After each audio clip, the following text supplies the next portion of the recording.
Hola a todos, soy Javier Poveda y esto es De Bien TV, el canal en el que te lo vas a pasar gling, gling, gling, gling, gling, gling, gling, de bien mientras aprendes geografía, historia e historia del arte. El vídeo de hoy va dirigido a mis alumnas y alumno de segundo de bachillerato de historia del arte de Elias Neil Armstrong de Valdemoro.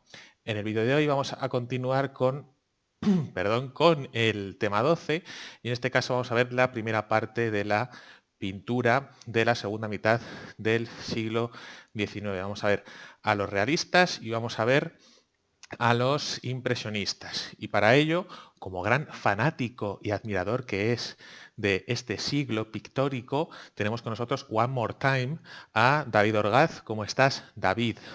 Hola, chicas y chico.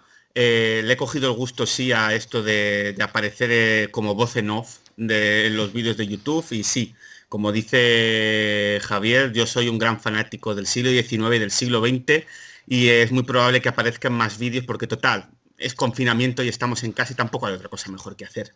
Exacto, estamos que no sabemos dónde meternos. Bueno, entonces vamos a empezar con con la clase, así que vamos a coger la presentación. Eso que ha pasado por ahí atrás es mi parienta. Así que vamos a hacer magia, efectivamente, aquí estamos con el impresionismo. Eso sí, bueno, así es como se llama la presentación, pero vamos a empezar hablando de los precedentes, ¿no? Entonces, tenemos que hablar en un primer momento del contexto histórico. Estamos en la segunda mitad del siglo XIX en Europa. Y este siglo XIX es el siglo de la revolución industrial en el que vamos a ver grandes progresos científicos y tecnológicos, que ya lo sabéis, ahí tenemos varios, el barco a vapor, el ferrocarril, el teléfono. El que más nos va a importar aquí en esta época es la fotografía, porque va a influir mucho en el estilo artístico de los autores que vamos a ver. Luego, a nivel político y social, vamos a ver que bueno, es la época de la consolidación de los estados liberales, de las grandes revoluciones, de la formación de los nuevos estados, movimiento obrero, etcétera, etcétera. El caso, que vamos a tirar para adelante y vamos a ver que el impresionismo, bueno, la verdad es que esto lo podemos ver un poquito más adelante, ¿no? Pero bueno, así un poquito a grandes rasgos, porque vamos a empezar hablando del realismo. Bueno, el impresionismo va a surgir en Francia, va a ser un estilo, digamos, que va a intentar en un primer momento meterse en los salones oficiales, pero que va a ser rechazado. Los salones oficiales son aquellos que seguían, que organizaba la academia y que seguían las normas académicas, ¿no? Que se había instaurado desde el siglo XVIII. Y que, digamos, por ello van a ser un poco, van a ir un poco a su bola, ¿no? Y van a ser como un grupo separado y van a ser unos transgresores, ¿no? Porque van a intentar romper con ese academicismo que imperaba desde, pues desde la época del neoclásico, ¿no? Y bueno, van a hacer sus salones y van a hacer sus primeras exposiciones independientes. De hecho, se les va a llamar impresionistas. Esto es un término que se les aplica posteriormente en base a un cuadro de Manet que ya veremos. Y era un calificativo peyorativo, ¿no? En un primer momento. Pero bueno, todo esto lo volveremos a recuperar más adelante.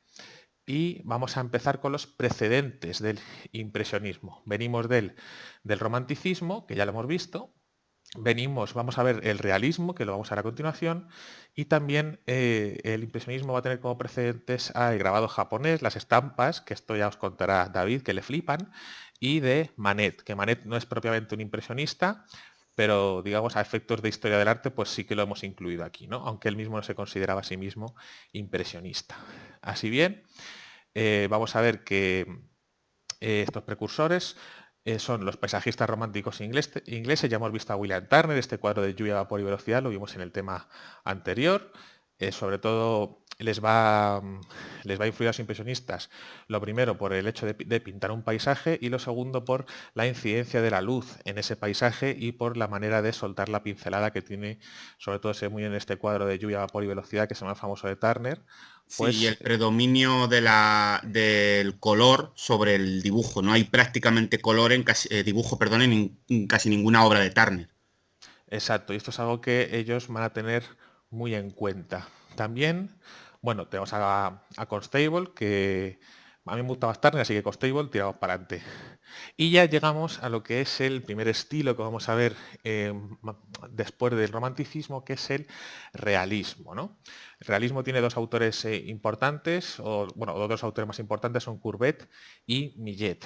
Bueno, pues de Courbet, bueno, en general del realismo lo que va a hacer es pintar la realidad tal y como se ve, tal y como se percibe, ¿no?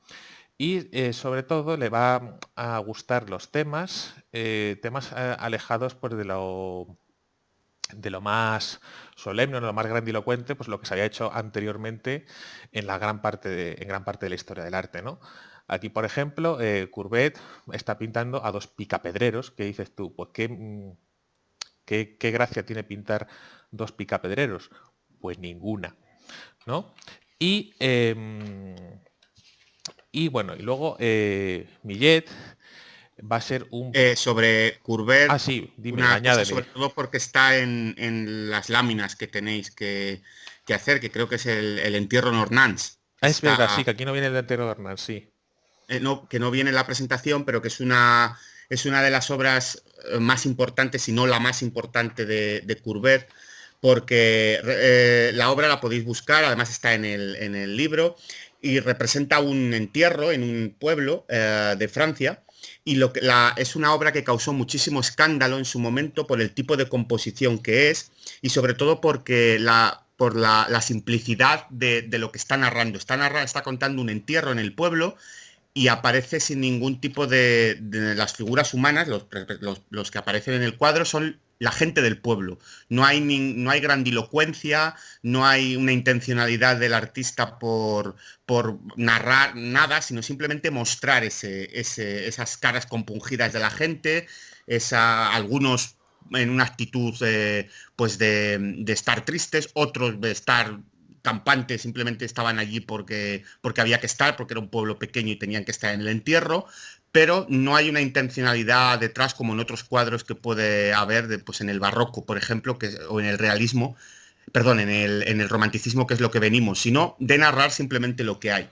Y Sí. antes de pasar a De hecho, Millet, lo he puesto ahora mismo justo en la que lo he buscado en internet, el del entierro en estupendo. Ornans, y aquí donde se ve, veis que aquí se puede ver, estos son bueno, es el entierro de un campesino, que es una cosa que dices tú, pues a quién,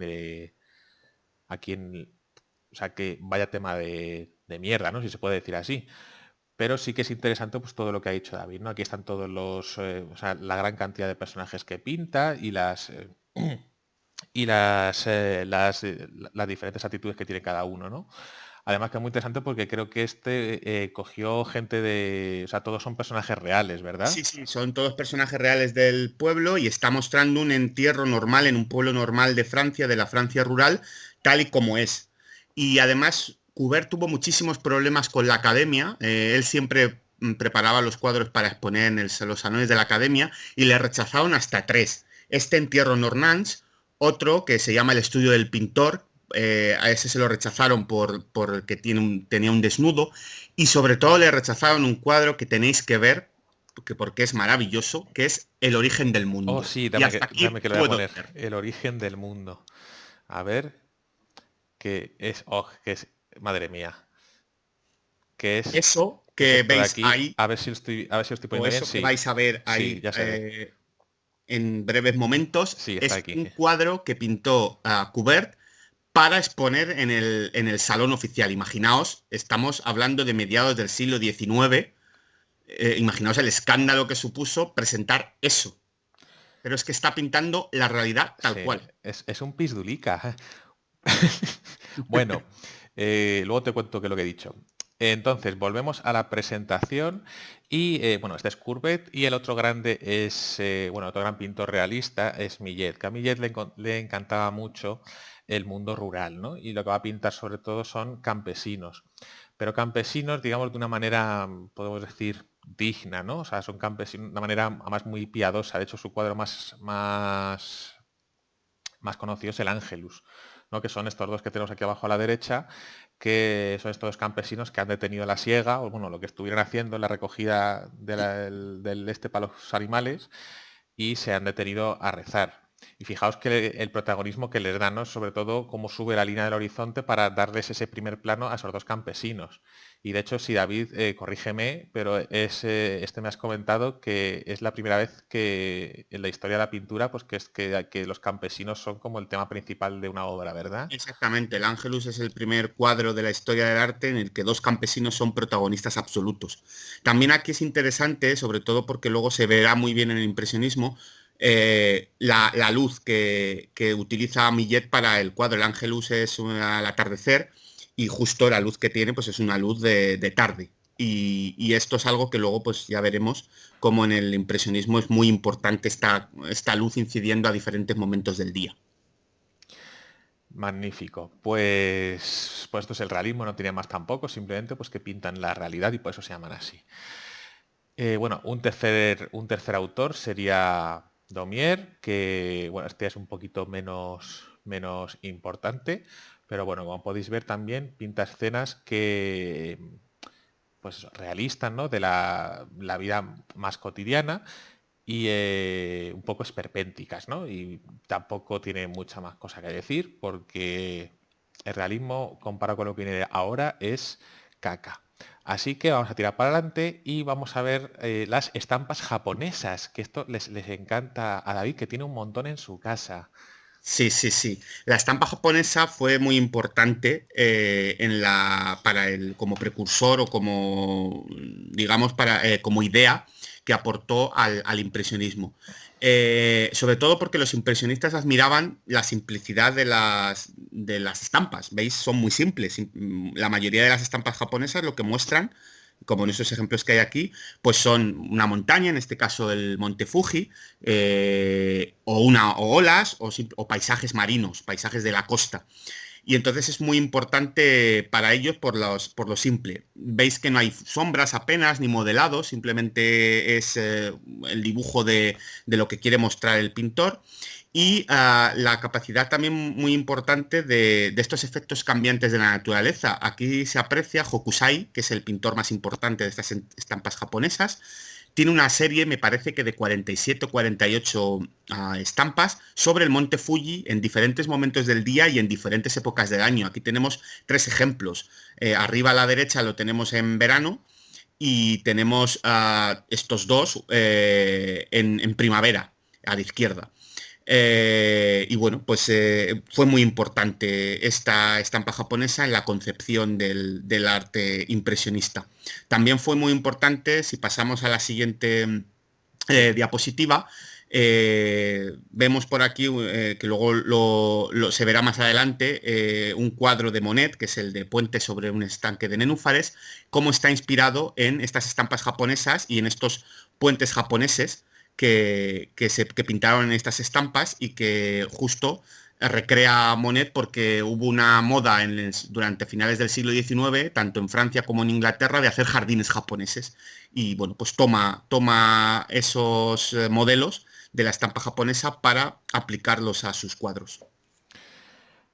Pues magnífico explicación. Y entonces ahora vamos a ir con el primer gran autor que nos interesa de este tema, que es Edouard Manet. Manet, como ya hemos dicho, se le considera o le consideramos el primer impresionista, aunque él a sí mismo no se autodenominaba como impresionista, ¿no? O sea, podemos decir, que esto es una cosa que también me ha comentado David, que es como un pintor bisagra, por así decirlo, un puente, un enlace entre este realismo que acabamos de ver y el impresionismo posterior.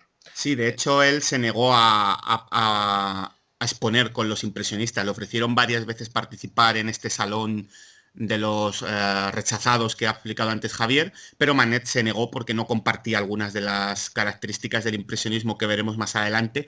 Algunas no las compartía. Él decía que no estaba de acuerdo con eso y como no se consideraba impresionista ni estaba de acuerdo con muchas de las cosas, pues no expuso con ellos y por eso hoy en día, aunque se pueda considerar impresionista por algunos rasgos, él decía que no era impresionista.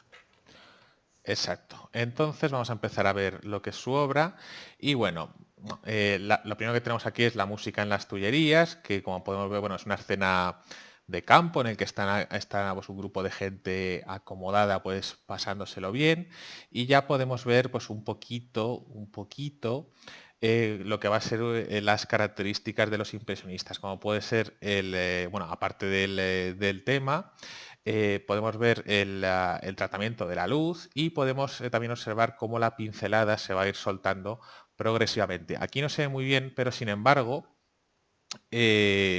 aquí en Almuerzo sobre la hierba, que este cuadro es muy curioso porque causó bastante revuelo. Sí, decir que el primer cuadro que hemos visto, el de la música de las Tullerías, Manet lo pudo exponer en el salón Eso es. oficial, en el salón, y no, de hecho, creo recordar que ganó la medalla de bronce, pero al año siguiente presentó este de Almuerzo sobre la hierba, que fue rechazado. Fue un gran escándalo. Exacto, y se rechazó. ¿Por qué? Porque aquí podemos ver, o sea, a dos señores que están recostados en la hierba con dos mujeres que están desnudas. Bueno, la del fondo parece que está un poquito tapada, pero la que tenemos aquí en primer plano está desnuda. ¿Por qué? Pues porque eran señoritas de compañía. Y aquí podemos ver una cosa muy interesante, que es que es lo que es la perspectiva, lo que es la profundidad, es muy curiosa porque podemos ver que esto da sensación de profundidad pues por la gradación de los colores, que si veis, bueno, sobre todo en los verdes de la hierba y en el fondo, eso que parece que una especie de perspectiva aérea. Sin embargo, el cuerpo de la señorita que está aquí saliendo de este estanque, que parece que está muy a lo lejos, sin embargo parece que está muy cerca, ¿verdad? Entonces esto es lo que es... o sea, es una cosa que van a hacer mucho los impresionistas, que es la superposición de los planos, ¿no? Van a poner, o sea, no van a darle tantísima importancia a la perspectiva, sino que van a pintar un poquito, pues, lo que ven o lo que les apetece, digamos, plasmar, ¿no? Y bueno, vamos a ver si vamos a continuar. Y bueno, aquí tenéis un poquito la influencia o sea, en lo que se fija Manet, que es en este caso el concepto campestre de Giorgione. Y otro cuadro que también causó mucha impresión es Olimpia, ¿no? Porque si... Bueno, cuéntalo tú esto, David, que sé que te mola.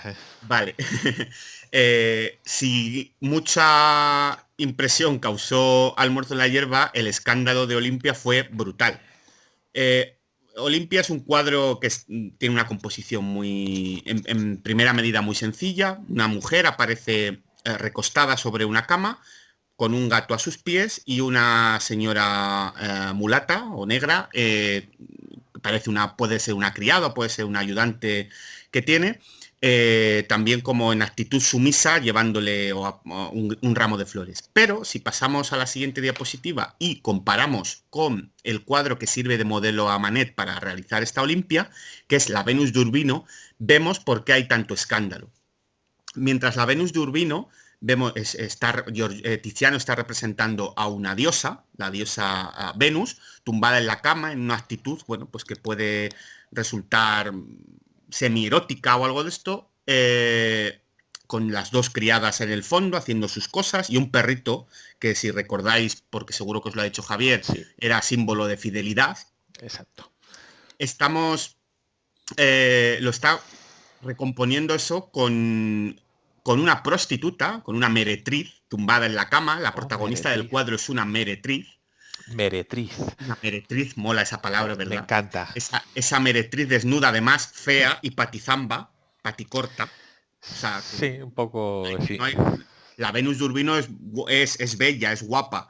Es El esbelta. cuerpo de la Olimpia, bueno, en fin, para ganarse la vida así. Y luego tenemos el gato a sus pies. El gato no es símbolo de fidelidad, sino un símbolo de rebeldía. Y además tenemos unas criadas que están a lo suyo ahí al fondo, como muy ensimismadas en sus cosas, con una criada ahí en primer plano y encima de color. O sea, el escándalo que hubo fue monumental. Exacto. Y esto es esto es algo que vamos a ver como recurrente, ¿no? En este estilo. Y bueno, Manet también pintó más cositas. Aquí tenemos la Lola de Valencia y una especie de torerito, que no nos interesa porque no tiene más importancia. Y aquí, bueno, estamos haciendo como un recorrido de sobre todas las influencias que ha tenido Manet, ¿no? Y aquí en el pífano, o el tocador de pífano, que es el instrumento ese, la flautita, aquí vemos, bueno, es un retrato y podemos ver la inspiración que tiene de Velázquez, como fundamentalmente en ese fondo neutro que no, o sea, parece que está flotando, ¿no? El pífano. De hecho, al menos en Velázquez, por ejemplo, en el Pablo de Valladolid, que tenemos aquí en la diapositiva, sí que, aunque no se puede ver, digamos, dónde se ubica, sí que por lo menos tiene dibujado una sombra y sí que se le puede, digamos, Sí, parece que está en una sala o eso puede parecer que es, está en que, una o sala, sea, pero sin tiene embargo el cierta tocador de corporeidad, ¿no? pífano, Sí, eso es. Sí, sí, sigue. sí, el tocador de pífano parece que está en un espacio etéreo, Exacto. como flotando, como has dicho tú antes, y además es muy interesante porque la paleta que usa es muy reducida, está reducida a 4 colores básicos, pero sin embargo tiene mucha vida. Es un cuadro muy vivo, es un cuadro muy que se ve que tiene sentimiento detrás. Ujú. Y, vale, vamos a... Iba, que se me va, se me va el dedo. Vamos a continuar. Bueno, Manet hizo un montón de cosas más. Tenemos aquí el retrato de Émile Zola, tenemos Orillas del Sena en Argenteuil, o como se pronuncie. Y la otra gran obra que también es muy interesante es la del bar del Folies Bergère, creo que se pronuncia así, que aquí tenemos a, pues, a una camarera que está en un bar y que está como atendiéndonos, ¿no? Está en un cabaret, que el cabaret son estas sesiones de variedades que se hacían en los teatros o sea, a finales del 19 y a principios del 20. Y aquí es también muy curioso, sobre todo por el tema que hemos dicho antes en el almuerzo sobre la hierba, también el tema de la profundidad. ¿Veis? Si os fijáis aquí, tenemos pues, en un primer plano la barra con todas las botellas, a la chica aquí bien puesta en el centro, la barra luego que continúa por detrás, y luego aquí al fondo, ¿qué dices tú esto qué es? Es el resto del bar, parece, puede ser incluso la pared del fondo, pero no da la sensación de que cuadre, ¿verdad? O sea, están ahí puestos como puede ser puesto cualquier cosa. O al igual, por ejemplo, fijaos lo difuminado que aparece pues, la otra cámara que está atendiendo y el señor que está ahí pidiéndose un copazo de bien. Sí, de hecho parece que el espacio que hay, porque la figura de la otra camarera es demasiado grande para lo ancha que parece la barra. Exacto, es que de hecho Espacio de la barra. si fijas por aquí abajo es que dónde está metida, porque parece que está, o sea, dónde tiene lo que son las piernas. Es muy curioso. Y, y bueno, y poco más. Pero vamos ahora ya a meternos en lo que sería el impresionismo como tal, ¿no? Vamos a ver un poquito las características generales que las tenemos aquí puestas. Lo primero, la pintura al aire libre, o sea, o fuera del taller. O sea, el pintor, en vez de coger y meterse en su estudio y pintar pues el tema que sea, lo que va a hacer es cogerse los bártulos, irse fuera, irse al campo y pintar desde ahí. O sea, pintar justo lo que ve, que esto va a ser muy importante, es una característica muy clave en los impresionistas. Y que es una de las características que antes hemos dicho que Manet no compartía algunas de ellas. Esta es una de las que Manet no compartía. Él, aunque pintaba exteriores, no hacía pintura no hacía pintura al aire libre, sino que esa imagen exterior o de los exteriores la pintaba en su estudio. Exacto. Vamos a ver también temas nuevos. Vamos a ver, como viene ahí, el interés por captar lo instantáneo. Esto también es una influencia de la fotografía. Va a intentar captar un momento concretísimo, un instante fugaz, que es lo que a fin de cuentas hace una fotografía, ¿no? Captar un instante. Y eso lo vamos a ver sobre todo en el tratamiento de la luz. Los aspectos efímeros y fugaces de la naturaleza, escenas banales de la vida cotidiana, esto ya lo hemos visto un poquito más. Vamos a ver sobre todo el interés por la incidencia de la luz en lo que se está representando y de hecho esto va a ser muy interesante cuando veamos las series que va a hacer Monet, por ejemplo. Vamos a ver que hay un predominio del color sobre el dibujo se va a difuminar, se va a bocetar, vamos a ver cuadros que parecen más bien como bocetos que has hecho así un poco rápido, en lugar de ser algo, o sea, líneas bien dibujadas. Y que es otra de las características con las que no estaba de acuerdo Manet. Eso es. Y vamos a ver, bueno, una paleta clara, vamos a ver pinceladas rápidas y cortas. Aquí además se van a notar mucho las pinceladas, que esto ya por fin lo vamos a poder ver, ¿no? Porque antes, por el hecho de pues, estar viendo fotografías de las obras en vez de las propias obras, pues no lo podemos ver. Sin embargo, aquí sí que se va a notar muy bien. Vamos a ver que muchas veces no mezclan los colores, sino que simplemente los ponen los dos juntos y que el ojo haga su magia dentro de la retina, ¿no? Como que el ojo sea el que junte los colores. Vamos a ver encuadres raros y puntos de vista que son poco comunes. Pues vamos a ver, por ejemplo, imágenes cortadas, como pueden salir en una fotografía que haces con el móvil. ¿Por qué? Porque lo haces justo en ese momento y te sale lo que justo has pillado. Pues esto es algo similar. Y puntos de vista insólitos, pues pueden ser, por ejemplo, los que se usan también hoy en día en fotografía, como pueden ser los picados y los contrapicados, ¿no? En vez de hacer una visión frontal. El aspecto abocetado, que eso ya lo he comentado, y una nueva forma de concebir la relación entre los artistas. Bueno, es que estos artistas, si bien no se consideraban a sí mismos como un grupo, aunque ahí ponga que por primera vez tienen conciencia de grupo, esto va a ser realmente un poquito más adelante, sí que es cierto que se reúnen en los bares y en los cafés de París y comparten puntos de vista, ¿no? Y sus opiniones pues, acerca de pues, cómo se debería pintar. Así pues, vamos a empezar con el primer impresionista como tal, que es Claude Monet, que es este señor barbudo que tenemos aquí. Y Monet, vamos a ver que va a empezar pues, pintando también escenas campestres, que esto es algo que, pues, que era de los autores anteriores. Aquí tenemos un par de ejemplitos que tampoco nos interesan mucho.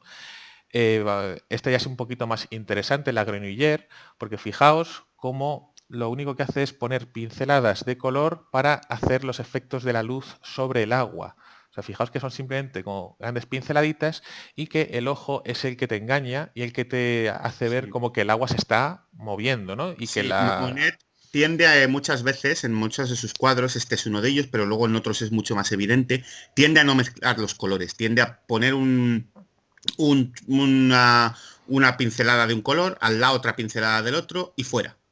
Esto se ve muy bien en el fondo, en los árboles del fondo. Los árboles del Ujú. fondo están constituidos por brochazos o pinceladas de verde, brochazos o pinceladas de amarillo y alguna de blanco o de azul para el cielo y para de contar. Ya hemos compuesto el fondo. Eso es. Y bueno, continuando, aquí tenemos un ejemplito más, la urraca, que tampoco es muy allá. El paseo, que igual, mira, aquí se puede ver muy bien las pinceladas que se hace sobre todo en el cielo. Veis que lo único que hace es coger, pintar unos azules, pintar unos cuantos blanquitos, y eso para ti tienes que ver, bueno, de hecho te da la sensación de que es una nube, ¿no? Por ejemplo. Y bueno, y con la lleva pasa parecido, solo que un poquito más finito. Mujer con parasol, algo similar, y nos quedamos aquí que este es el que yo quería llegar, que es el fundamental, que es impresión sol naciente. Este cuadro esta obra es la que le da el nombre al movimiento. Se le llama impresionistas por este cuadro. Y aquí sí que se ve muy bien cuando hemos hablado antes de la influencia de los paisajistas románticos de Turner, este cuadro sí que tiene muchas reminiscencias a Turner. Fijaos en cómo está hecho este cielo, fijaos cómo están hechos los barcos, porque aquí al fondo hay barcos que están amarrados. ¿Vale? Esto es el puerto de Marsella, creo, si no recuerdo mal, o un puerto francés, no sé exactamente cuál es. Aquí tenemos un par de barquitas y tenemos ese punto que destaca tantísimo, que es el sol que está saliendo, ¿no? Y que se refleja sobre el agua del mar. Aquí es muy interesante eso, cómo es el tratamiento de la luz, porque está pintando un amanecer y cómo usa estos colores tan claritos y cómo si os fijáis, no están los colores, no están mezclados, ¿no? Tenemos por aquí un azulito, tenemos por aquí algunos verdes y tenemos el naranja que destaca. ¿Por qué destaca tanto este naranja? Porque es un color complementario al azul. Si os acordáis del círculo cromático, ¿no? Los tres colores primarios, los tres colores secundarios, pues el naranja, que es el que se forma juntando el rojo y el amarillo, pues al otro extremo tiene el azul, ¿no? Y por eso, digamos que destaca tanto unos con otros. Y aquí se ve muy bien, aquí en la parte de abajo, por ejemplo, se ven muy bien los brochacitos que le da para simular el agua que se está moviendo. ¿Vale? Y esto es la gran importancia que tiene este cuadro, sobre todo porque da nombre, ¿no? a este movimiento. Más cositas de Monet. Mira, este lo vimos en la clase anterior, en el día anterior, que es la estación de Saint-Lazare. Y aquí es donde vamos a ver las series. Las series que son varios cuadros que pintan la misma escena, pero diferentes momentos del día. Y entonces así lo que consiguen hacer estos autores impresionistas es un En estudio de la diferentes incidencia de la momentos luz. del día, perdona Javier, Sí, sí. y también en diferentes épocas del año. Eso es, sí, perdona, eso es. En diferentes momentos, vaya, así en general, ¿no? Y bueno, está la famosa estación que vimos en el vídeo de arquitectura y aquí tenemos, por ejemplo, varios momentos. Tenemos 4 momentos diferentes. Vale que no es la misma escena como tal, pero esto sí que lo veremos en la Catedral de Rouen. Pero si podéis ver, estamos en diferentes momentos del día y en diferentes, desde diferentes encuadres, ¿no? Y aquí vemos, por ejemplo, pues eso, cómo afecta la luz por ejemplo, el humo que sale de las locomotoras o al cielo del fondo. Y todo eso lo consigue con esos brochacitos que simplemente los pone uno al lado del otro y que digamos que tú, como espectador, eres el que compone la escena. ¿Vale? Otras series que tenemos por aquí, bueno, los almiares, ¿veis? Que son estos casitas de paja, ¿no? Estas bolas de paja enormes y aquí los tenemos igual en diferentes momentos del día y pues según el momento del día o el momento del año, pues la luz incide de diferente manera y por tanto también afecta al color. Pero lo más interesante de todas estas series es la de la Catedral de Rouen, que esta, si no me equivoco, es efectivamente, o de Rouen, no sé cómo se pronuncia esta cosa, es una lámina, ¿vale? Si os acordáis de la Catedral de Rouen, que es una catedral gótica, y aquí podemos ver igual cómo representa la portada de esta catedral en diferentes momentos del año. Y fijaos aquí en cada una de estas seis series, cómo es exactamente el mismo dibujo, aunque de dibujo tiene pues bastante poco, pero sin embargo cómo le afecta la luz que incide sobre ella y cómo por tanto afecta también a la paleta de colores. ¿Vale? Y mira, los nenúfares de los que hablabas antes, David. Sí, Y bueno, esto es la influencia de las estampas japonesas. Un traguito. Ay, que me quedo sin voz. Igual, de los nenúfares, Monet, por ejemplo, también va a hacer otra serie, ¿no? Aquí igual tenéis los nenúfares en diferentes momentos del día y del año, ¿no? Pero vamos, es básicamente lo mismo. A Monet le encantaba hacer series. sí, es uno de los artistas que una vez pasada esa fase inicial en la que pintaba gente en el campo, haciendo cosas, pues ya lo único que pintaba era básicamente exteriores y en diferentes épocas del día y en diferentes momentos del año. Y bueno, aquí solamente hay algunos de esos cuadros, pero creo recordar que el de la Catedral de Rouen son veintitantos Ujú. cuadros diferentes. Y de nenúfares creo que tiene hasta 50. Sí, era un tío un poco brasas con los temas, pero bueno, es lo que le hace interesante. Y ahora vamos a ver más autores. Tenemos a Pizarro, que Pizarro lo que le va a gustar pintar son paisajes rurales en un primer momento. Aquí tenéis, por ejemplo, tejados rojos, tenéis la cosecha, Con mucha tenemos... influencia de Millet. Sí, eso es, o sea, está pintando los mismos temas que pintaba Millet en el realismo, ¿no? Mujer en el huerto, cosecha de heno, y luego pues se va a... Sí, bueno, luego va a cambiar de registro, ¿no, después David? de esto cambia de registro y le da por pintar ciudades. Y entonces básicamente pinta a París, calles de París, en este caso el Boulevard de Montmartre, pero otros muchos bulevares de París, en diferentes momentos del día, de noche, de primavera, verano y otro pues también que le mola hacer series. En este caso no son series de paisajes, sino series de ciudades. Eso es, por ejemplo, aquí tenemos el mismo bulevar, pero de noche. Además, este es muy interesante porque aquí ya la línea se desdibuja del todo, ¿no? Aquí simplemente tenemos como manchitas de color y o sea, aquí lo que es el dibujo pierde pues, la relevancia que pudiera tener. Y bueno, este es Pizarro que tampoco nos interesa mucho, al igual que Sisley, que tampoco que es un autor menor, ¿no? Y en Sisley lo que va a pintar pues es va a hacer pintura al aire libre fundamentalmente, ¿no? Y aquí tenéis, pues, por ejemplo, varias de sus obras, las inundaciones en Pont-Marly, o también tenemos por aquí, pues, igual, pues puentes, regatas y... Un friki apunte de ¡Oh, Sisley, frique, apunte! friki apunte de Sisley, es que era muy poco crítico con sus obras. Es decir, él pensaba que sus obras eran la caña, que la caña de Francia, que era Hmm. maravilloso y que sus obras eran la leche.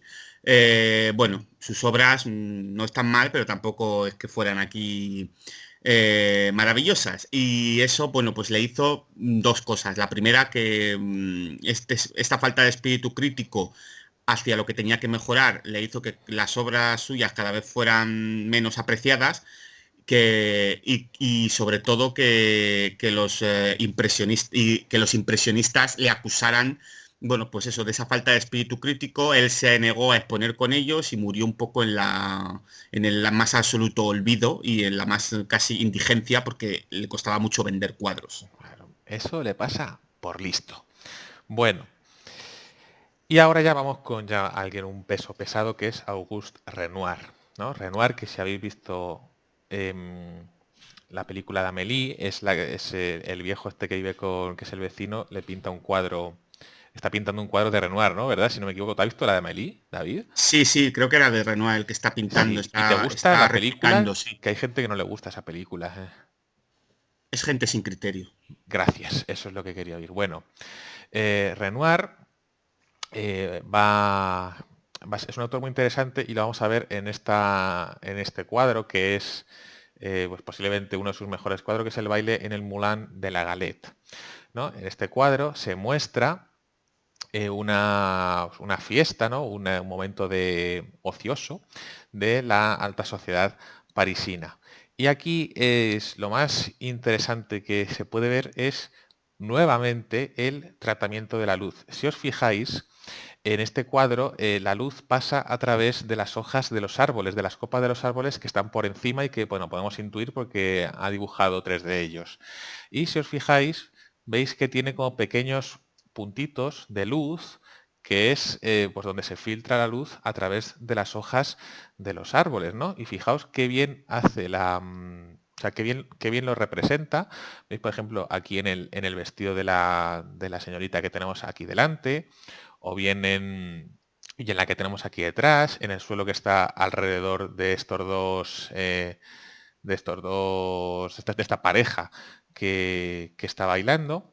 Y bueno, también es muy interesante, bueno, lo que hemos visto, lo que hemos comentado antes de la influencia de la fotografía para el encuadre, aquí está captando un momento específico, ¿no? Está captando un instante, es como una instantánea, es una fotografía.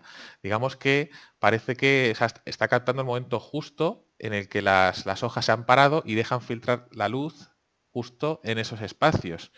Y, y además, fijaos que las figuras, por ejemplo, están por aquí cortadas, que esto es algo pues, que ningún pintor hacía, ¿no? Pues siempre, pues, si quería representar algo, pues lo centraban más o menos o lo desplazaban más o menos, pero, joder, lo pintabas, o sea, en su totalidad. Y no, esto es algo pues que es muy típico, por ejemplo, de la fotografía. Eso es, capta un instante único y ese instante. Y se ve muy bien porque normalmente sus figuras, cuando hay cuadros con mucha gente, como este de aquí, de baile en el Moulin de la Galette, no están en actitudes forzadas porque lo que está captando es lo que está viendo en ese momento. Y luego también es muy interesante de Renoir porque es el único pintor de todo el grupo de los impresionistas que usa el negro. El resto no los usa, pero él sí que usa el negro. Entonces, esto permite diferenciar o cuando no estamos seguros de qué pintor puede ser una determinada obra, pues saber que esa obra es de Renoir. Ujú. Eso es, pues, bueno, Renoir, aparte de esta pintura, digamos, podemos llamarle alegre, ¿no? O jovial, bueno, tiene más ejemplos, por ejemplo, aquí Almuerzo de Remeros. Aquí igual, Sí, fijaos, por ejemplo, pues cómo, igual, cómo hace la luz, o además a mí es una cosa que me llama mucho la atención es a la hora de lo que es captar el instante, es que justo ha captado el momento, fijaos en el toldo, como las lengüetillas estas, cada una está en una posición, y esto es como está captando justo el momento en el que las ha mecido el viento, ¿no? sí, sí. Además tiene un juego utiliza las diagonales estas que barrocas que habéis visto con Rubens o con Caravaggio y demás, en menor medida, pero toma bastante de este movimiento, del barroco, toma algunas cosas Renoir, entre ellas las diagonales. No son tan evidentes, pero sí que es verdad que tenemos a la chica que está apoyada, que dibuja una diagonal con el hombre que está enfrente, o, por ejemplo, la diagonal que hay desde el hombre que está de pie a la derecha, hablando con la chica esta, intentando ligar con ella. Hay una diagonal que se dibuja ahí y que llega casi hasta la chica del perrito que está haciéndole cosas al chochete de Renoir. ¡Oh, Chochete! ¿Cómo echo de menos a Chochete? Eso es. Y bueno, Renoir, aparte de todo esto, también le va a gustar mucho dibujar bueno, dibujar, pintar a la figura femenina, ¿no? Aquí tenemos un par de ejemplitos en la primera salida y el palco, que son mujeres que están en el teatro. Seguimos con, digamos, con mujeres de clase alta. Eh, Más ejemplo, bueno, tenemos el columpio, que aquí también se ve muy bien lo de la luz. Fijaos los puntitos que deja la luz en el suelo y en el vestido, tanto en el vestido ya como en el traje de él. Y aquí vamos con el tema de las bañistas y de los desnudos, ¿no?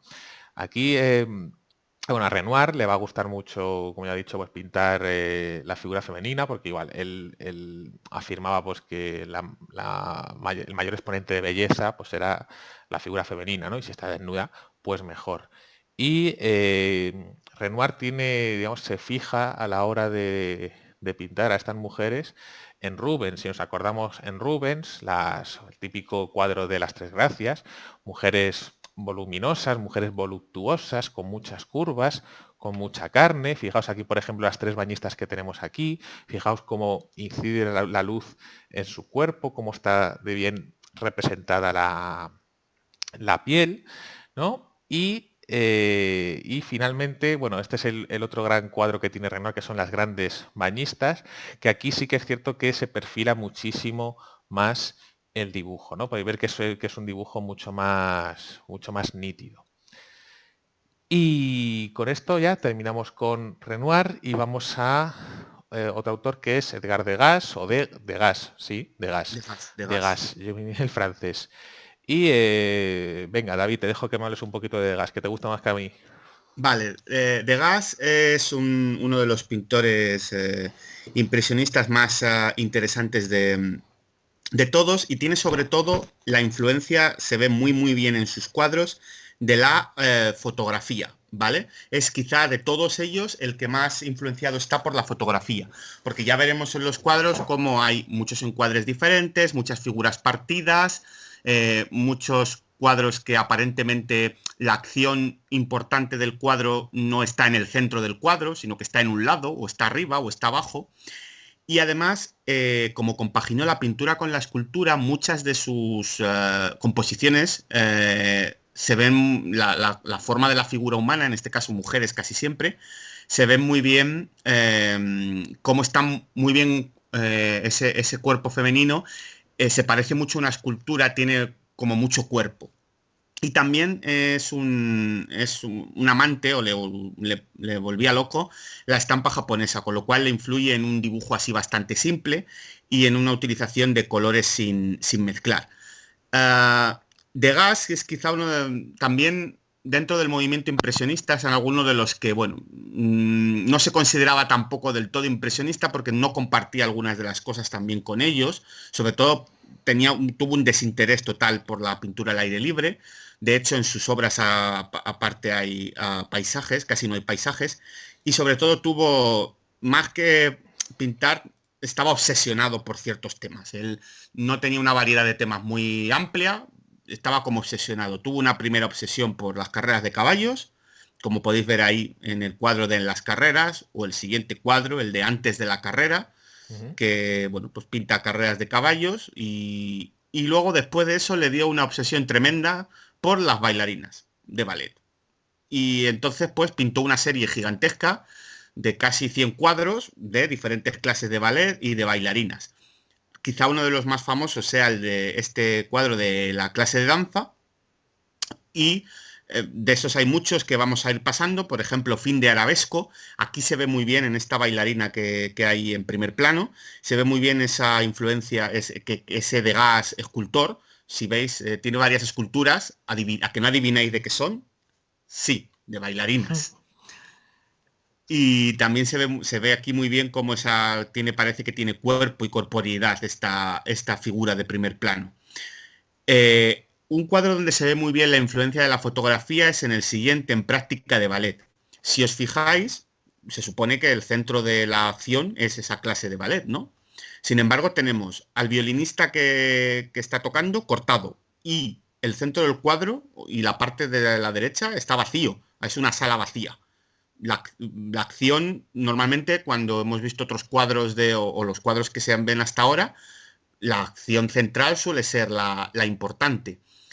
Sin embargo, aquí no está encuadrada donde debe, y eso es por la influencia de la fotografía. Parece que ha llegado este señor, ha hecho una foto aquí a escondidas. Eso se ve muy bien en las bañistas, que luego veremos, pero ha hecho una foto como a escondidas, un robado, y lo ha puesto así porque le ha salido así, porque es el ángulo que tenía para hacer la foto.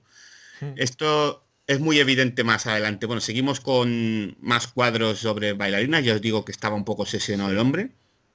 Y con las clases de danza, en clase de danza, en ensayo, lo mismo, capta momentos específicos. En este de ensayo, el hombre este que está en medio, que debe ser el director, como diciendo, no hagáis eso, que está fatal hecho.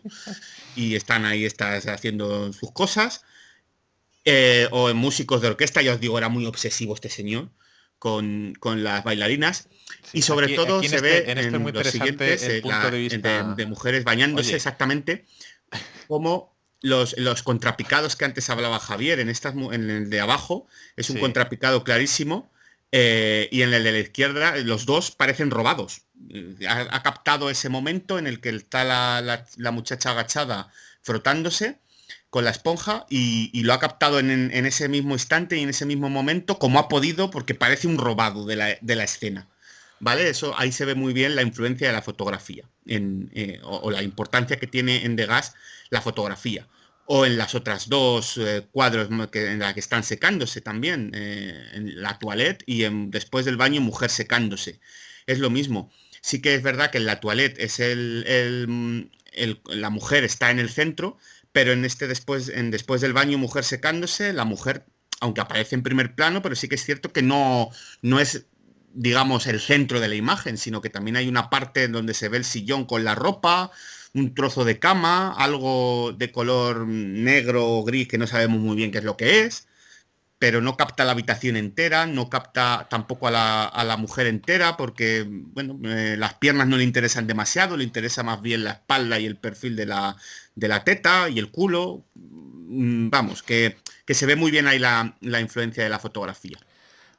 tetas y culos. Bueno, y ya vamos a ir terminando esta parte del impresionismo. Bueno, tenemos a Regoyos, vamos a ver autores españoles. Regoyos, honestamente, no sé qué hace aquí. O sea, no nos interesa, así que directamente hacemos whoosh y no la llevamos. ¿Por qué? Porque el pintor que nos interesa aquí es Joaquín Sorolla, ¿vale? Que Joaquín Sorolla es un pintor valenciano y que, pues como tal, va a estar muy, digamos, interesado en lo que es el Mediterráneo, ¿no? En las playas. Y aquí si bien Sorolla tiene un dibujo bastante más perfilado que los autores que hemos visto anteriormente, aquí lo interesante de Sorolla es cómo capta la diferente forma de la luz en el reflejo del agua sobre la arena. Fijaos sobre todo aquí en Niños en la playa, que fijaos cómo incluso pinta el reflejo de los niños que están aquí, estos aquí ahí con el culo en pompas, y fijaos cómo incluso distorsiona, cómo capta muy bien la distorsión y cómo capta muy bien es el influjo de la luz pues, en el reflejo que causa en la arena. Pero vamos, al que le gusta Sorolla de verdad es nuevamente a David.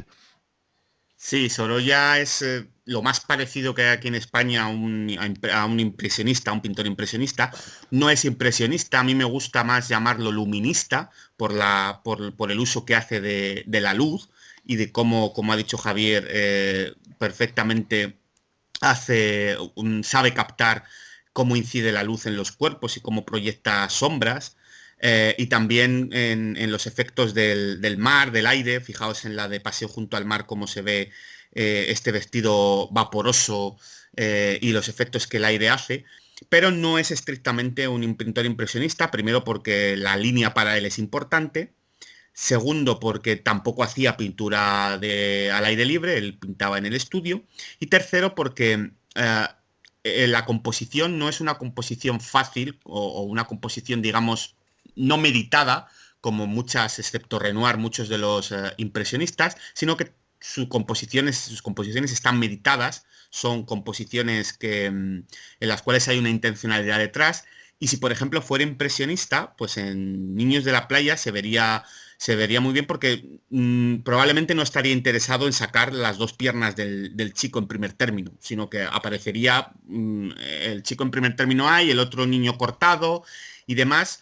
Y, y entonces, bueno, pues, y porque tampoco tiene esa pincelada tan suelta o esos colores que no mezcla. Sí que mezcla los colores, se ve bastante bien en las sombras.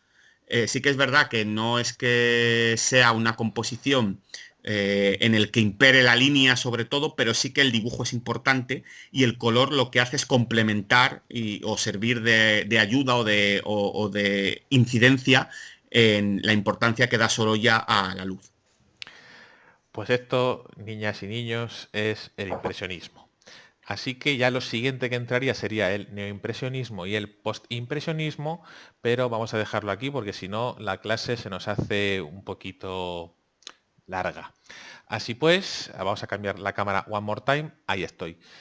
Pues esto sería la primera parte de la pintura del realismo y del impresionismo. En el siguiente vídeo, que será ya el último del tema, veremos lo que nos queda, que es la pintura neoimpresionista, la pintura postimpresionista y la escultura con ese señor que es Dios, que es Auguste Rodin, o Rodin, o como se pronuncia el apellido de este señor. Godin, amén. O Godin, que es Dios. Ya lo veremos. Así que, pues todo esto lo veremos en el próximo vídeo. Muchas gracias, David, por estar aquí con nosotros. One more time. Gracias a ti por invitarme. Por supuesto, tú siempre estás invitado a mi clase. Y ya está, nos vemos en el próximo.